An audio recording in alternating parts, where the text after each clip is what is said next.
Have you ever just stopped and wondered how it's even possible for a single bottle of wine to be worth more than a Ferrari? I mean, what turns fermented grape juice into a liquid asset that's worth an absolute fortune? Okay, let's get into it. This is the fascinating world of ultra-luxury wine. Let's just start with the number, because it's pretty hard to wrap your head around. Over $500,000. And nope, that's not for an entire cellar or even a case of wine. That was the price somebody paid for one single bottle. So what was this mythical bottle? It was a 1945 Romane Conti from one of the most revered estates on the planet. This specific bottle was sold at a Sotheby's auction back in 2018, and this is the key part, it came directly from the personal cellar of Robert Drouin, an absolute legend in the Burgundy wine world. That connection? That adds a layer of just unimpeachable history to an already incredibly rare wine. So that just makes you wonder, right? What are the fundamental principles that create that kind of astronomical value? It's really not just about what's inside the bottle. Let's break it down. The value of a wine like this really boils down to three critical things, kind of a collectible wine trinity. First up, the producer. We're talking about estates like Domaine de la Romane Conti, whose reputation for excellence is earned over generations. Second, production. Rarity is king here. A tiny production run, like that 1945 vintage, means supply is just insanely limited. And third, provenance. This is the bottle's life story. Who owned it, and how has it been stored? And that last one, provenance, is so incredibly critical because, fakes are everywhere. The fine wine market is just plagued by them. When you're dealing with these kinds of prices, the risk of a counterfeit is terrifyingly high. Some experts believe as many as 1 in 5 bottles of rare wine on the secondary market might be a fake. And listen, this is not just some theoretical problem. The story of Rudy Corniawan, a counterfeiter who conned collectors out of millions by literally mixing old and new wines in his kitchen sink, well, his case became a whole documentary. It sent shockwaves to the entire industry and proved that a verifiable ownership history isn't just a bonus, it is absolutely everything. Okay, so let's zoom out and talk about the market itself. Because like any asset, fine wine has its ups and downs, and man, the last few years have been a real roller coaster. Now, what's really interesting is the perspective this gives us.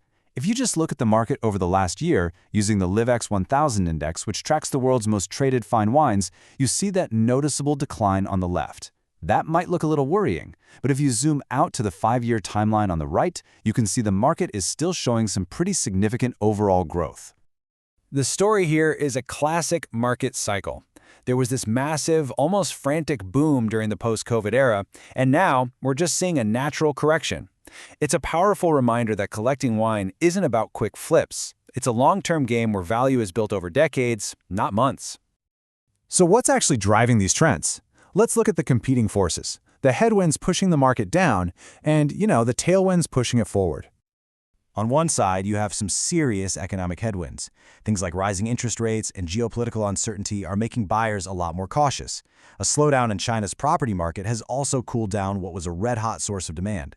But on the other side, there are these powerful tailwinds. Wine has been a resilient asset for centuries.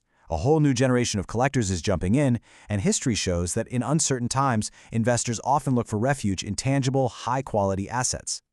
And that brings us to this really key concept, the flight to quality.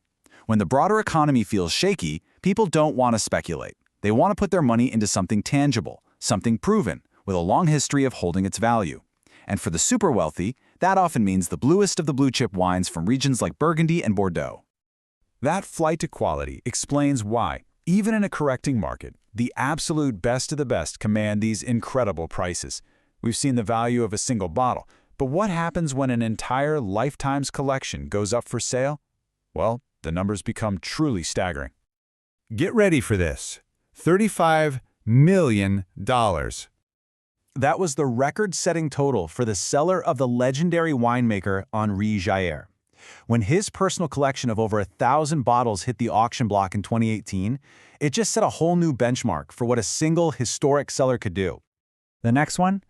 Just shy of $30 million. This was for an anonymous private collection sold in Hong Kong back in 2019. This sale, they dubbed it Transcendent Wines, completely smashed its pre-sale estimates, which just showed the incredible power and depth of the Asian market for these rare wines. And rounding out the top tier, nearly $22 million. And this was the result of an auction of wines from the cellar of billionaire collector Bill Koch in 2016. What's so fascinating here is that Koch was famous for hunting down and exposing counterfeit wines, so buyers knew every single bottle in his collection was authentic, which only added to its value. Which leaves us with a final question. When you look at these prices and the stories behind them, what is a cellar full of rare wine really about? Is it a calculated financial investment, a deep-seated passion for the craft, or is it simply the ultimate status symbol? You know, the answer is probably all three.